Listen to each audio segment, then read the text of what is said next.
welcome everybody to the Embodied Learning Systems channel, YouTube channel. I aim here to provide really high quality embodiment education and also in-depth foundational business development skills for teacher, artist, entrepreneurs, embodiment teachers, holistic practitioners. Anyone who's involved in this field knows that there is a certain artistry to being to having a vocation like this. And there's a kind of a tenderness to it. So we want to really meet you where you are and give you something useful and practical, but also not simplify or dumb it down, and really honor your intelligence. So I'm here with my dear friend, Peter Jacobson of the Mind Body Music School. Welcome, Peter. So glad to have you here with me today. Oh, thanks, Claire. I'm so honored to have received this invitation and to get to spend this time with you and to share what I know and engage in this conversation, which I think is a really important conversation that we're about to have. Yes. Yeah. So our working title for this that we were actually just talking about it. We came up with it a little bit together, is how teacher, artist, entrepreneurs can overcome fear of success and thrive.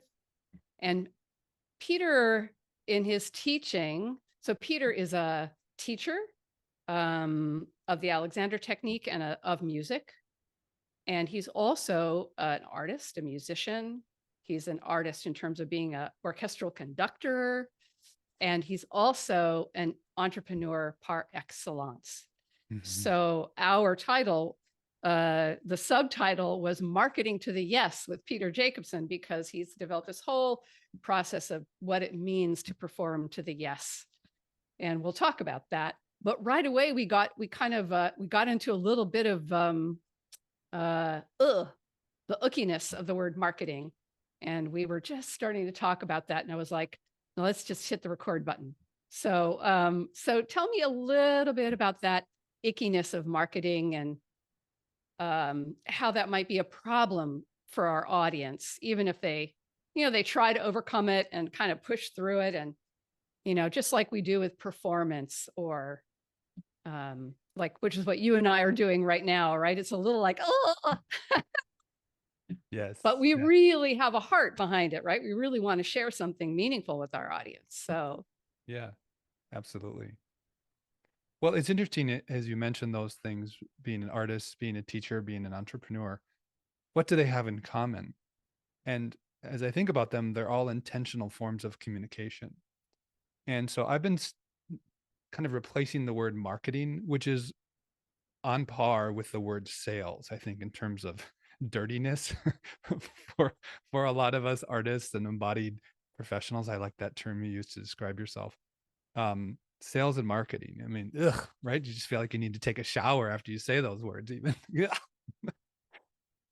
But and when I started my entrepreneurial journey, I didn't know anything about sales and marketing. We have this common mentor, Jeremy, and I learned so much through him about those processes of how to market or share or communicate about your products, your services, who you are, what you do, and then how to facilitate an exchange of money so that people can invest in themselves through your services, which is kind of a shift I've had, that they're not, when they pay you, they're not paying you, they're investing in themselves through you, which is, for me, has been a really important shift. But so I like to think about not so much marketing as what are we actually doing? Well, we're just sharing our work. We're kind of homing in on the thing that we love to do. And then we write about it. We create a YouTube video about it. We talk to people about it. It all happens in the communication and the conversation. There's also an invitation element to it. So for me, we could replace marketing and sales with communicating or sharing and inviting people into a new possibility for themselves through your work. So that's how I tend to think of it lately. because I think when people hear the word marketing, it's sort of like posture, right? We know, Claire, that Right. that Marketing is the posture of it business. kind of is, right? It just it has a very Brilliant. limited application, because, like, people think of the Alexander technique as about posture, and anybody who studies it for any amount of time sees that it's so much bigger than that. And then we start to get specific. Well, what do you mean by posture? What does it actually entail? And I think it's the same with marketing. It doesn't have to be this huge kind of scary thing.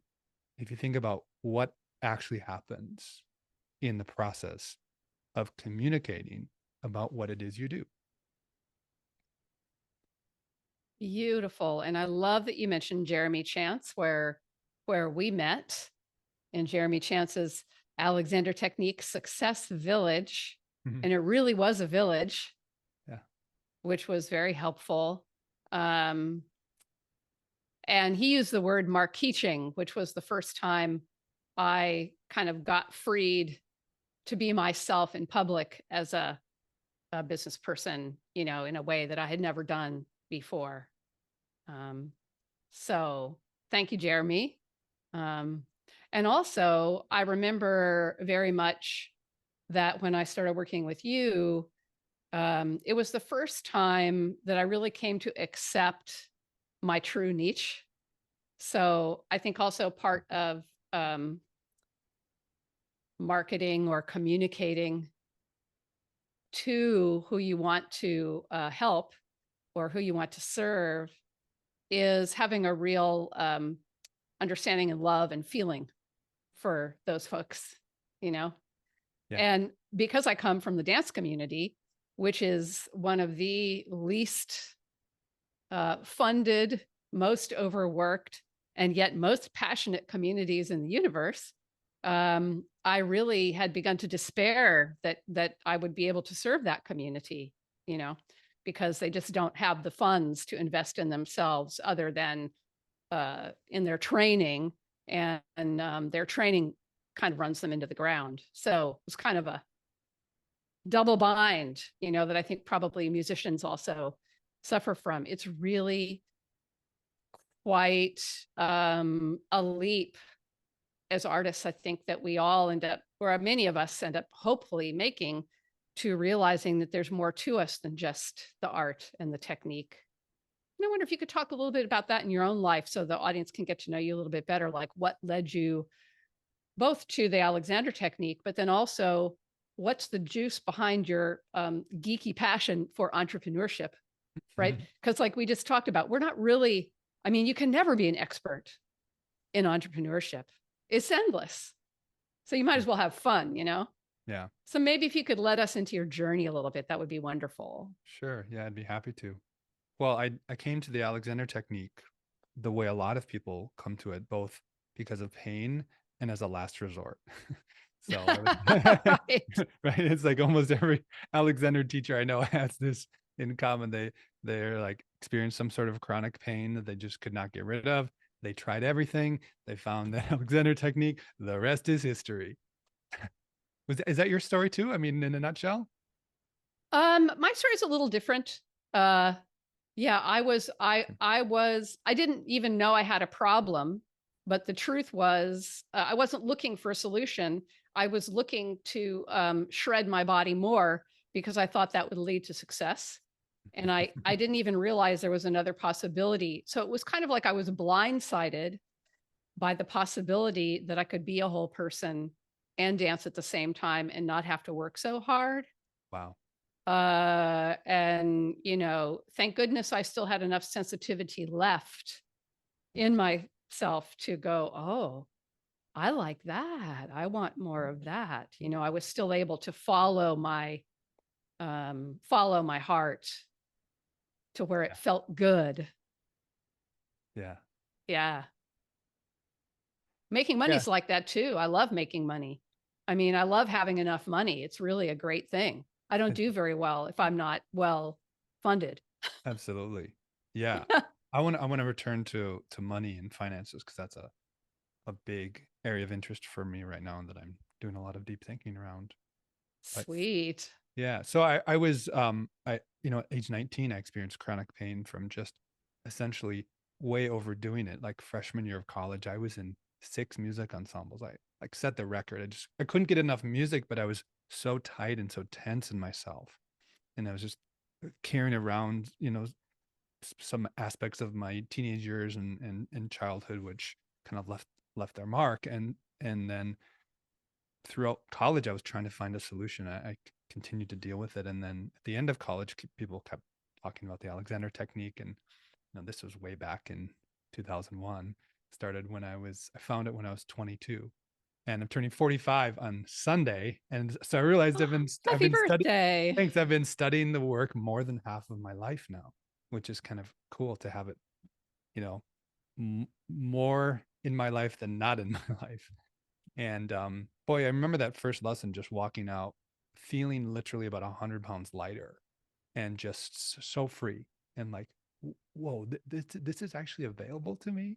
Like, Wow. the Yeah. biggest thing was I got a sense of hope that I could heal and that I could feel better. And so I continued to study for another 7-8 years, and eventually trained as a teacher while I was doing my graduate studies in conducting.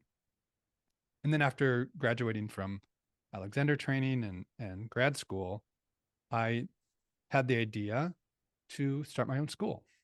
And I had no idea where to start. And so I was rummaging around on the internet and came across Jeremy's blog and reached out to him, and we started working together. And I mean, if there's people out there that are at the beginning of an entrepreneurial journey, I would say probably the biggest thing you can do is to find a guide, to find someone that's walked the path before and that can help you do what it is you want to do. I mean, it's kind of like, you can learn the Alexander technique by yourself, but it's a whole heck of a lot faster if you have a teacher and someone to guide you and kind of show you your blind spots and what you don't know. And and then, as I got in a more intimate relationship with Jeremy in terms of our mentoring and business, that he would invite me to these masterminds, that he was a member of this guy, Perry Marshall, who's kind of a big name marketer. And so I really kind of cut my teeth as an entrepreneur in those meetings, because I'd be sitting at a table with 10 to 12 entrepreneurs, some of them who were wildly successful. But what was interesting as I sat in those meetings, I realized these people they don't have business problems. They have human problems, but they just happen to have a business. And so now, as I kind of reflected on my entrepreneurial journey, which has been for the past 10 years or so, it's really this kind of process of self-discovery, of encountering yourself, your darkness and your lightness, your flaws and your gifts, and how you bring those into the world and what stops you. And that's I think one of the most exciting things about being an entrepreneur is it's kind of like, in some ways, there's no net. You're on the high wire and there's no net. It's terrifying and it's exhilarating at the same time. Yeah. And I love being an entrepreneur. I could never go back to being an employee, and I love being in control of my own destiny. There are days when it's maddening, when I hate it because I'm so frustrated, but ultimately I love having the keys to my own future. That's incredible way to put it. I love what you're bringing forward about it being human problems, because somehow the way we do business can seem like it's separate from humanity or separate from our humanness. Yeah. And as artists, since we're so connected to our humanness, sometimes I think folks think that they have to get rid of the humanness to sell, or to just offer something, And Yeah. so I wonder if you could backtrack just a little bit. Thank you so much for sharing, that story. I can relate to a lot of it, really. And talk about what it's like as a performer to sing or perform to the no, or to the maybe, or to the this is probably going to suck, but I'm going to push through it anyway. You know what I mean? And Yeah. then, like, how you stumbled across this uh, phrase of singing to the yes or performing to the yes.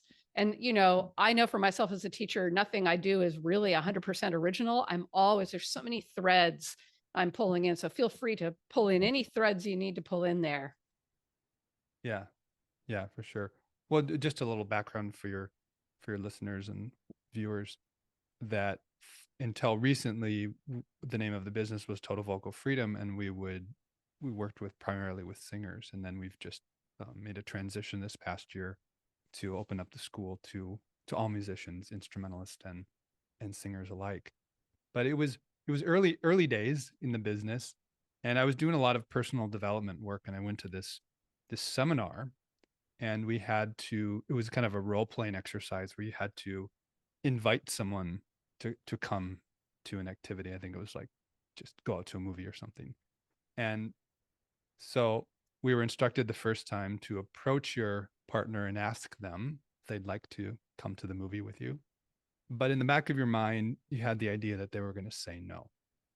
And so you could kind of feel the energy in the whole room. People would be like, well, I don't know, maybe if you'd like to, would you like to come to this movement? But you don't have to. I mean, and so they're like, people were very apologetic, just assuming that there's going to be a no. And then the second time they said, just assume now that they're going to say yes. And then just the whole room lightened up and everybody found their confidence and like, hey, want to go to a movie with me, Claire? And yeah, and I realized this is what we do as performers. We perform to the no, and that manifests itself in a certain kind of narrowing, compression, tightening, and it's no fun to assume that. And so I came up with this idea of sing to the yes or play to the yes, which we could extend to market to the yes or communicate to the yes. This Communicate to the idea, yes. I like that better. yeah, so that Yes. people just kind of this assumption that people are a yes. I think of Byron Katie. I'm sure you're familiar with her work. Sure. Yeah, and she says, when I walk into a room, I just assume everybody loves me. They just don't know it yet.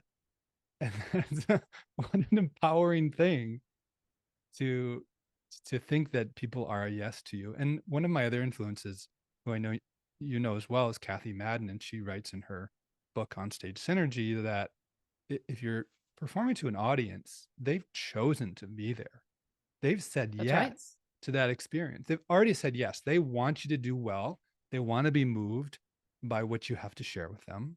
And so they're a yes. It's And they actually want not, you to succeed they do. because they know that you're overcoming a lot of things to be there. And then there's you as a human on the stage. And then there's the play or the music, Mhm. which is also climbing some sort of mountain or exploring some sort of cave or something. Yes. And they want you to succeed, but they also, I think they want to discover something with you. They want to see you kind of not necessarily mess up, but they want to see you uh, discover something new.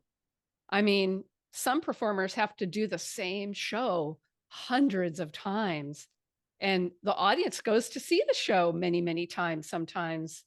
And there's nothing so moving to me as seeing performers do something new with the show that they've done it so many times before. Yeah. Make it Yeah. fresh. Yes, I think that freshness is really important. So that's how sing to the yes or play to the yes, communicate to the yes was born, and it's proved to be a really popular and useful idea for our students. It was our motto for a long time, and we had it on our t-shirts and I think everything. that's why I remember it, which is Yeah. which was helpful. So thanks for that. Yeah, yeah, definitely. And I think it also corresponds to the way that I conceive of the Alexander technique, that it's really a yes technique. It's constructive. We're saying yes to what we want instead of no to what we don't want. So yes is a big theme in my work. It's how I think about teaching and Yeah. performing and communicating and running the business too. Now, that not to say that I like live in a yes all the time. I mean, it's like I often wake up into a no, and often I'm there the whole day. But it's an ideal. It's something to work towards. For sure. I mean, yeah, saying no to the dark feelings and the resistance doesn't work either, really. Yeah. Yeah. Um, if anything, it's more like saying yes to the resistance, like going, "Oh, good morning. How are you? What's going on?" Feeling into it a little bit. Yeah. So, and that happened with both of us with the word marketing. So, just for the audience to maybe, I mean, come away with something practical around the whole idea of marketing.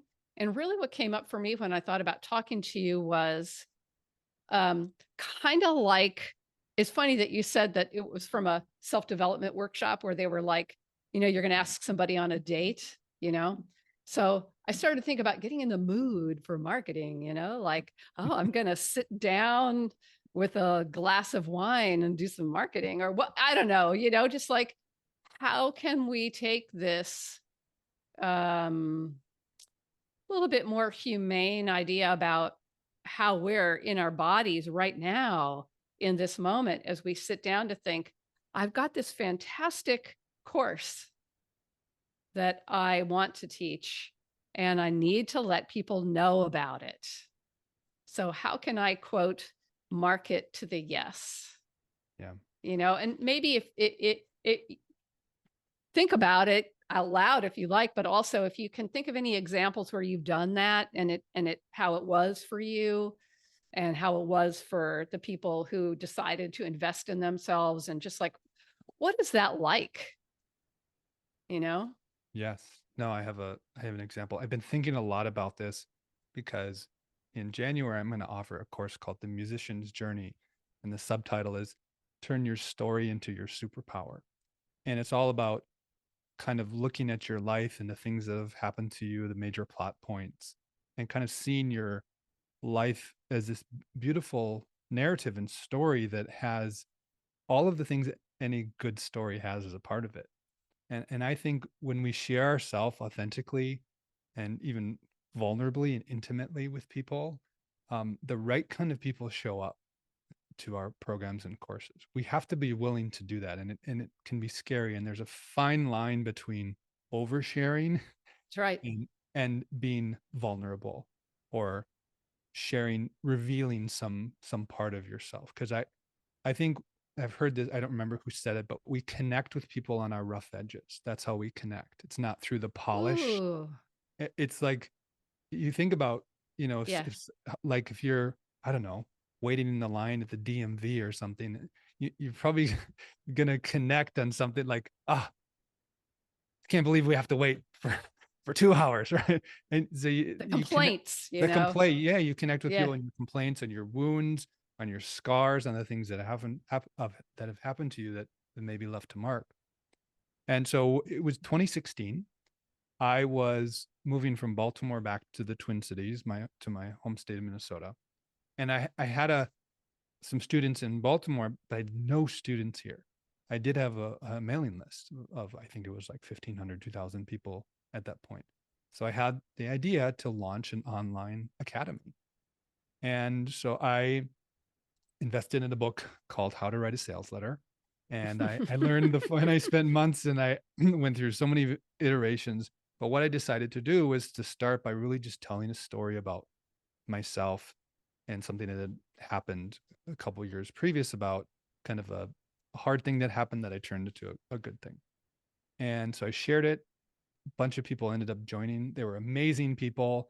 Some of them, many of them are now trainees or have graduated from our training program. Yeah. And I really attribute it. And I've heard actually from several of those people that they really connected and resonated with the story I told first, Yeah. and then what was on offer. So I think story work is so important, to know ourselves, to know our values, to know what it is that we love to do. And then we just share about that and we invite people into that from this place of passion, of love. And I think of this quote often. I think it's Howard Thurber is I'll have to find the exact name, but he says, "Don't ask what the world needs. Ask what makes you feel alive, because what the world needs is people that have come alive." I don't know That's if I Howard Thurman or Thurman. Robert Thurman. He's Okay. a Buddhist teacher, a very well-known Buddhist teacher. Cool. And I may have butchered the quote, but you get the idea, right? No, I think that's pretty close. I don't Yeah. know it by heart, but one of my mentees uses it on her website, so I remembered it. Yeah. But what I'm also hearing, I just want to call out a little bit, is that through stories we can share rough edges, right? Without it being self-indulgent, Yes. without it being about, like, we've already done our healing work around the rough edges. We're not asking people for necessarily for sympathy, but what we want is to connect, to communicate. Mhm. And I think it's so important to remember that it's not just presenting yourself as successful, Mhm. right? That makes that that that catches people's ear, because I mean that makes me I just came out of a 3-day Buddhist retreat. So Mm. I'm just really feeling my heart and the power of, when you get quiet, compassion arises. It's a natural human thing. And I think it draws people to each other. Yes. Yeah. Yeah. So it's almost like you're saying, um, inviting compassion, but you're also acting from compassion for all the folks out there who might resonate with your story. Maybe they have a slightly different version. But I know you, and I know you're always ending on a hopeful note, Mhm. right? Because that's what we want to share, really, Yeah. is the Yeah. hopeful note. Of course. Yeah. Yeah. I Yeah. mean, we have to have hope, I think. I mean, we don't have to, but I think I think it's one of my superpowers. And not that I can't get down or be pessimistic, but I always feel Yeah. like I have hope and something to look forward to. I think there's a quote by Alexander that's he said, "Always have something to look forward to." Yes, I think he did say that to one of the, it's one of those quotes of his teaching, what he would say in his teaching room, and somebody Yeah. was writing down these things. Yeah. Um, and I love the stories about, for those who don't know, FM Alexander is the originator of the, as Peter calls it, the world famous Alexander technique, which it is world famous. It's all over the world. And, those who were closest to him and his family members, there's one of the longest time teachers was his niece, and she described him as a very compassionate and heartfelt person who really had understood a deep piece about what makes us suffer as humans, Very you much. know, which, as you kind of mentioned earlier, why you might need a guide is that the nature of our system, it's impossible for us sometimes to see our own blind spots or to even perceive our own habits, because we don't recognize them. That's the very definition of a habit, is something that's below your level of consciousness. And so a skilled mentor can bring your habits into your awareness in a way that's curious and kind, so that you can learn from them, Yes. right? The rough patches. Yeah. Yeah. And to connect it to Alexander's story, Alexander didn't have a mentor, but he had the mirrors, right? So he could see what was going on, and they accurately reflected back to him what was actually happening. And that's, to me, what a coach and a teacher and a mentor, that's part of their role, is to mirror back how wonderful we are, how great we are, because we just diminish ourselves constantly in our mind, and we just become so small, and that manifests in physical tightening. And just someone there to remind us that you are wonderful, you're capable, you have these gifts. And I heard this idea recently that you are just what the world ordered. Isn't that a cool idea? Yes, You indeed. you are what the world ordered. So, like, own it. I Run know with that's right. Think about how many people and conditions and gifts came together to make you, Yeah. you know? Yeah. And it's like, you're not a problem. You're a wonderful thing. You're a wonderful thing, a being. Yes. And Yes. Yes. Yeah. There's, yeah, so gosh, there's so much we could talk about, Peter. We're getting really close to our the end of our time together. And I'm just wondering if in the last few minutes um there's anything so let's recap for ourselves and our audience. Uh what what is it useful? What is useful from this conversation that we had? Is there anything that's sticking out to you? I can say something for myself too. well, I think if the idea of sales and marketing is scary or gross to you, forget about it. Just replace it. Think about what it actually is, which is simply just communicating to people what your work is, why you do it, why you love it, where it came from, and invite people into it powerfully. Not everyone's going to say yes. I mean, when I first started out, and people would unsubscribe from my mailing list, it would just like ruin my day. But then I started to figure out like those people weren't right for me. They need to go find someone else. And that's good. That's good. I want the people that really, it's like trying to be in a relationship with someone that doesn't want to be in a That, relationship with you. that That's a doesn't bad, vibe with you, it you know? doesn't work, right? I don't want to be in a relationship with that kind of person. So you not Yes. resonate, but there are people that are going to resonate because they've had a similar experience or story as you, and just invite them into that and serve the heck out of them, Yeah. and and enjoy the process. And one thing I'll also say, and this, I know that your audience is not just Alexander teachers, but that for me, and this is, I'm maybe a little like slow on this one, but to see that we can bring our Alexander values and principles into how we build a business. They can be they can be front and center in terms Yes. of really using the means whereby, and thinking about and enjoying the process, and not being so focused on the end and the product, right? Like, for example, if we are creating a course, enjoy creating the course, enjoy the process of coming up with the idea and imagining who might be there and what might happen. And if Yes. nobody signs up, well, then you enjoyed the process. but i'm That's sure right. but I'm That's sure right. people will sign up if there is, if there's passion behind it, if there's clarity Yeah. behind it, and if you're really bold. And to be an entrepreneur, there is this element of risk and rejection, and therefore you really have to be bold. You have to boldly put yourself out there, just like a performer. Yeah. And so there's a good deal of my audience is not necessarily Alexander teachers, but they all they all carry traditions of process, healing process, right?